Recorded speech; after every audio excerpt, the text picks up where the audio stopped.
Welcome to Fast Effect Double Speed Magic the Gathering from ELD's Time Vault games. This is part of the ELD Premodern Open, also known as the New England Monthly Premodern flagship Premodern event here in New England every single month.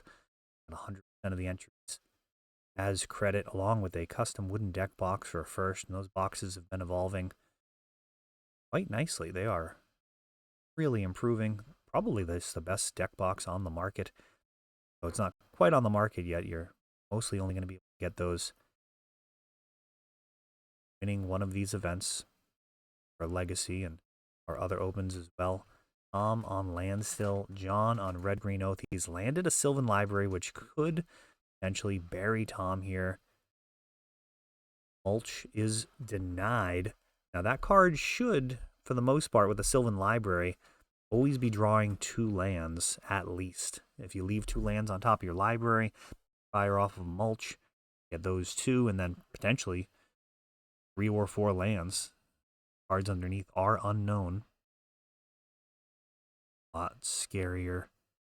Say Impulse, which only, no matter what, is a 1/1.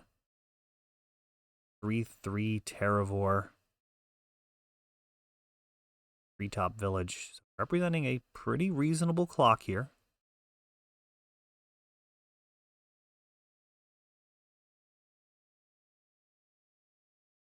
Treetop Village, along with Mishra's Factory, going to make up the man lands on John's side of the board. Fortunately for Tom, Landstill doesn't love playing against opposing lands. Ideally, you're going to be able to drop a Standstill, have total superiority playing Mishra's Factories and Fairy Conclaves underneath it.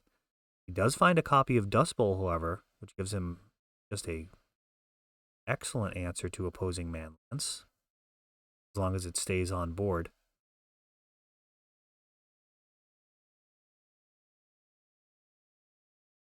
Sylvan Library, of course, best with shuffle effects versus a deck like Landstill.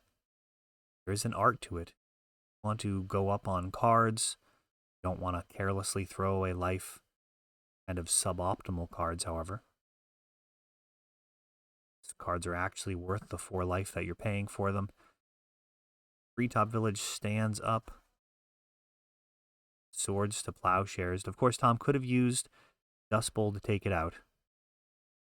Really wanted to. Treetop was not going to connect, but he'd much rather the card from hand and build his mana base. Both can attack your mana base. You definitely don't want to end up on the wrong side of that. Best to be able to respond to a card like Stone Rain with a Dust Bowl activation at 2-for-1 attrition, which often leads to victory in this slower, kind of more old school format. A lot of those old play lines and theories hold up extremely well. Go. Dust Bowl.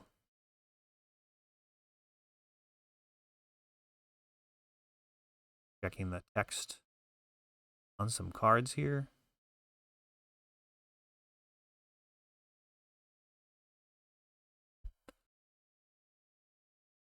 Consideration was there, but Dust Bowl has found its way into the graveyard. No longer be refereeing John's side of the board. Being able to turn any one of your lands to a Stone Rain effect has proven to be good in certain decks in Premodern. Very slow, but the format can be a real grind, as we're likely to see in this type of matchup. Standstill, Landstill versus this Oath deck. Not going to have any creatures to trigger the Oath in all likelihood. Free of Justice, one of the only cards that would do it. Oh, and Factor Fiction into another Factor Fiction. Solid piles from John. Decree not really useful.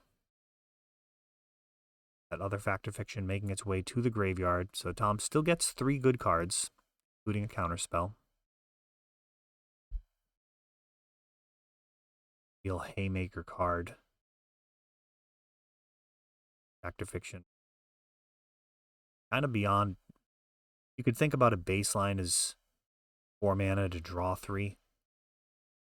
There are certainly games where you just dig 5 deep and find one card that actually wins the game, and you're happy to take the 4-1 split.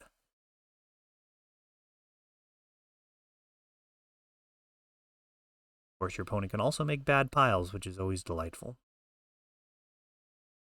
Factories just getting their hands dirty. And that's it. John had a couple of more turns of beatings from factories, but he is packing it up. No chance to stabilize there. On to game 2. Probably correct from a tournament management standpoint. You don't want to waste a lot of time in a tournament in a losing endeavor, especially playing a potentially slower deck. You do want to make sure that you have enough time to finish 3 games if it comes to that. That's, of course, unless you're in a situation where you're very happy with a draw. For example, a draw gets you into the top 8, then yeah, maybe you actually allow that time to elapse. I'd say that's one of the larger differences in between paper Magic and Magic Online is clock management and tournament management. They're just really different skill sets overall. Magic Online having an actual chess style clock. Paper Magic, both players sharing those 50 minutes.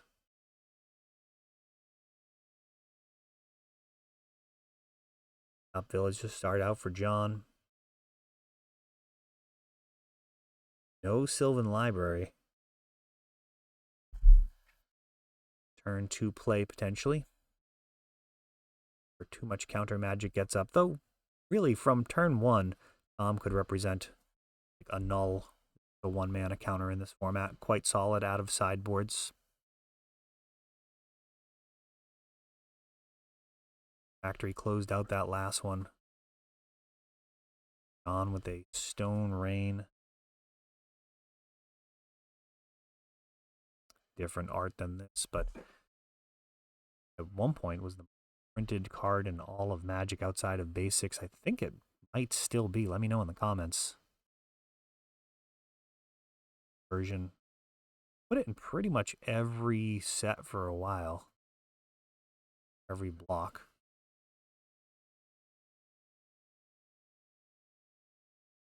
Is not a super fun card. Kind of walked away from it at this point. So your opponent can't play Magic. Not high on their list of desirable card design. Sometimes Magic is a zero-sum game, though. So Treetop, really connect.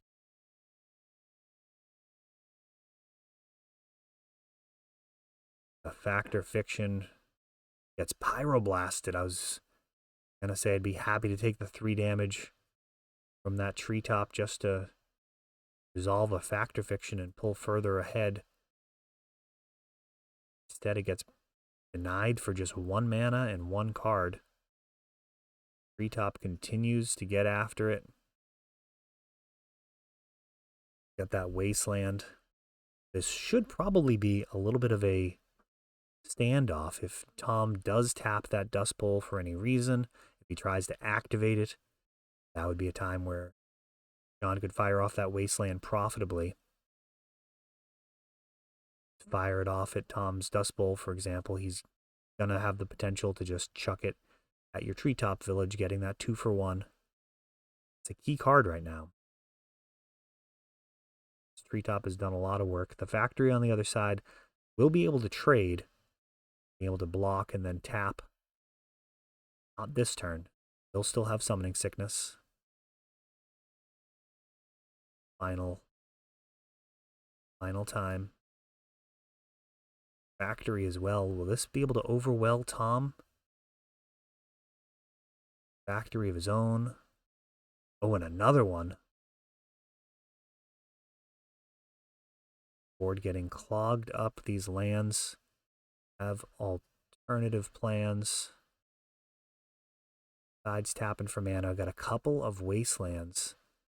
And see if Tom lets it go. No, he will. He does not activate the Dust Bowl here. I think he just animated his Factory.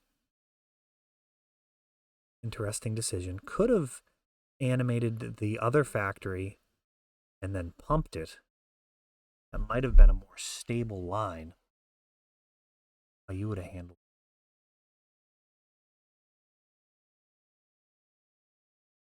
this land. Taking out this treetop village. Dust Bowl still on the table. Ooh, and a dismantling blow.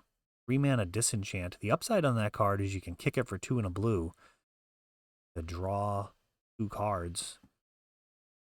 Stone Rain takes out that Dust Bowl, and everybody left with just basic lands for a moment. Coastal Tower. Capture blue or white comes into play tapped. Invasion uncommon. Has some use in the year 2024, despite being hopelessly outclassed by so many other dual lands. All rarities. What? They're not pre-modern legal, so Coastal Tower gets the nod. Stands still on the other end here. Still a solid enough card. You see some legacy play on occasion. And often very difficult to play against. People tend to jam into this when they shouldn't. Tend to let it stick around when it would be better to just get it off the table as soon as possible. 4 mana, or 4 damage from the soldiers here, along with a Fairy Conclave. Threaten to close this out very quickly. Decree of Justice, along with Manlands, just classic deck building. Allows you to operate underneath your own standstill. And now it's time for John to pop it. He's going to play a Mox Diamond. Standstill is sacrificed. Looking to, I believe that's a pillage? Some type of land destruction. We'll see what happens here. That is counterspelled. And back to back. One does take out the Fairy Conclave. But a Mishra's Factory continues the pressure. These soldiers may end up being the thing that does it. John potentially could keep up with these land drops. They're mirroring them with his own man lands or blowing them up with the Stone Rain effects, but these soldiers are already out to play, and cleaning them up is going to, require some type of sweeper, which you really wouldn't board in versus Landstill. Just multiple bodies in front. Lightning bolts. It's going to take out the factory. 4 more damage is going to come through.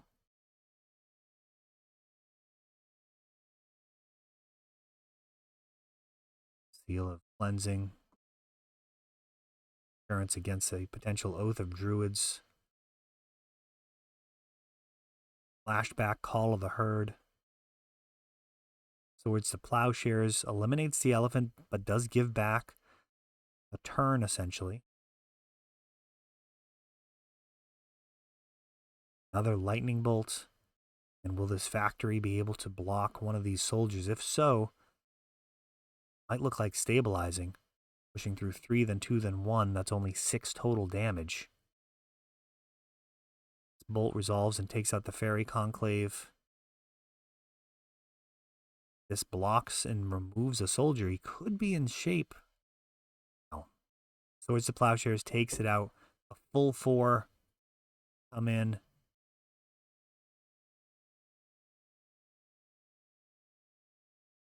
I'm not sure the life totals are totally accurate here, but Lightning Bolt, not how you want to be removing these 1/1s. You need some bodies in front of it. Repeatedly block. Decrease Tom's board presence. Instead, down to 2. Even a single blocker won't do it now. Stone Rain effect. Not going to be good enough. Still have all these. Shows him the Swords to Plowshares. All just for fun. At the end there, Tom knew he was in the driver's seat as he cruises towards the top 8.